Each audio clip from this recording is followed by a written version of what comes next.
For my book report, I read Douglas Reeves' Leading Change in Your School: How to Conquer Myths, Build Commitment, and Get Results. This book was recommended by my mentor because as an administrator, he is constantly having to navigate staff through a sea of changes. The author of my book, Douglas Reeves, is the founder of the Leadership and Learning Center. He has authored more than 20 books and many articles on organizational leadership. He's been recognized by several organizations as an expert on leading change and has a monthly column in educational leadership. After starting this book, I realized that it was very much like a textbook. I didn't have to glean kernels of wisdom about leadership as they were very clearly spelled out on each page.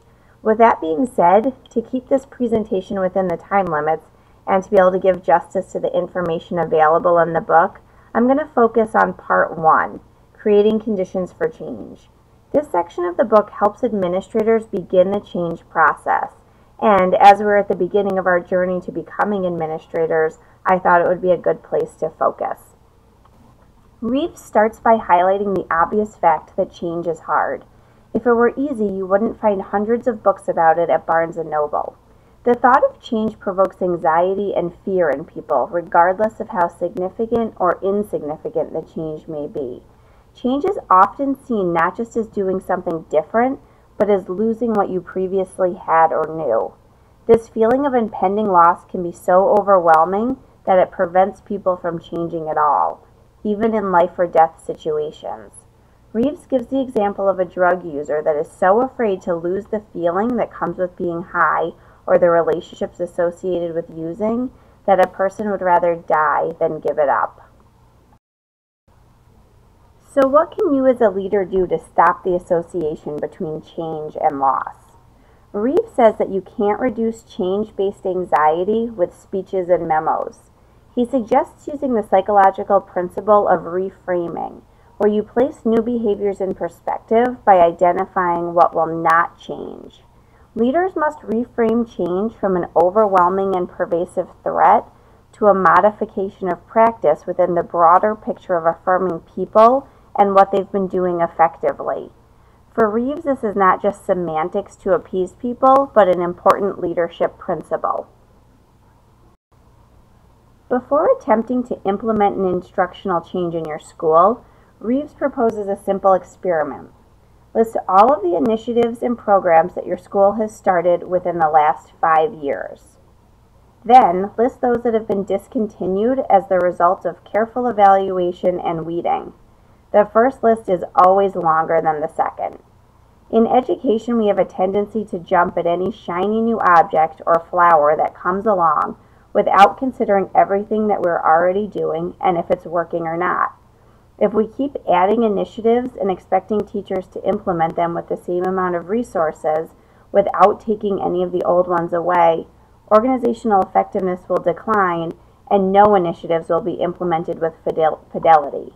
As Reeves says, the weeds will choke out the flowers. Reeves provides some useful suggestions for determining what can be weeded out. He suggests using integrated dialogue to find the essentials in curriculum and instruction. Instead of asking third grade teachers what curriculum they can give up, ask them to tell second grade teachers what is essential for second graders to know before entering third grade. Collaboration between the grades will help determine what knowledge is truly essential for future success. Next, he says to sweat the small stuff. Every minute counts in the instructional day, so having teachers share their best time-saving tips can save hours of instructional time that can be used to implement new initiatives. Reeves gives the example of collecting homework as students walk in the door instead of once class starts. Finally, he commands leaders to set the standard for a weed-free garden by respecting the time of teachers. Don't fill staff meetings with weeds like routine announcements that could be put in emails. Only have meeting topics that contribute to student achievement. Leaders must first weed the school garden before asking teachers to weed their classroom gardens. Individuals and organizations' past experience with change are a strong predictor of how they'll handle change in the future. Reeves feels that your own stories of change are the most compelling and allow you to learn the most. He suggests that leaders complete both a personal change readiness assessment and an organizational change readiness assessment. Start by listing 3 important personal changes in the left-hand column. Then enter a score from 1 to 10 for each column, with 10 representing the highest level of change effectiveness. Write the total for each change on the bottom and add the totals for the 2 highest rated changes to be used on the change readiness matrix. Complete the same process looking at 3 important changes in your organization to determine the capacity of both the organization and the leader to engage in significant change. See the resource list at the end of this presentation to download these charts and other assessment resources for free. Once you've completed each of the readiness assessments, plot an X at the intersecting point of the 2 scores on the change readiness matrix. The quadrant that your score falls in represents your readiness for change. If your score falls in the ready for resistance quadrant, neither the leader nor the organization have a history that supports successful change. If your score is ready for frustration, even though the organization has a strong history of change, its current leader does not, and therefore is hesitant, which is frustrating for the organization. If this continues, eventually the organization will stop taking risks and lose its change capacity. If your score falls in the ready for learning quadrant, the leader demonstrates a strong capacity for planning and executing change. The organization can learn from the leader's experience and may need to work on creating a culture that's ready for change.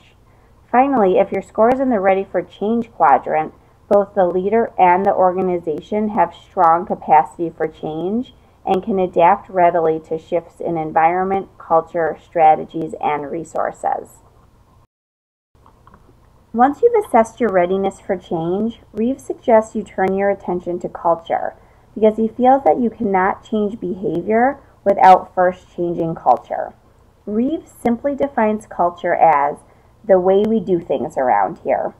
He identifies 4 imperatives of cultural change that are consistent across many leadership contexts, including education, business, and government. First, define what will not change. Place change in the context of stability. Be specific on what you feel is important to preserve, not just what you intend to change. This is the reframing that we discussed earlier. Second, organizational culture will change with leadership actions. Stakeholders will not follow a leader into change who appears to have made no change him or herself. Third, use the right change tools for your system. Vary your strategy to meet the needs of your school and stakeholders. If you only wield a hammer, everything will look like a nail. Finally, change in culture requires relentless personal attention and scut work by the leader. The leader should be willing to do any job they're asking others to do. The final chapter in the Creating Conditions for Change section discusses confronting the myths of change leadership.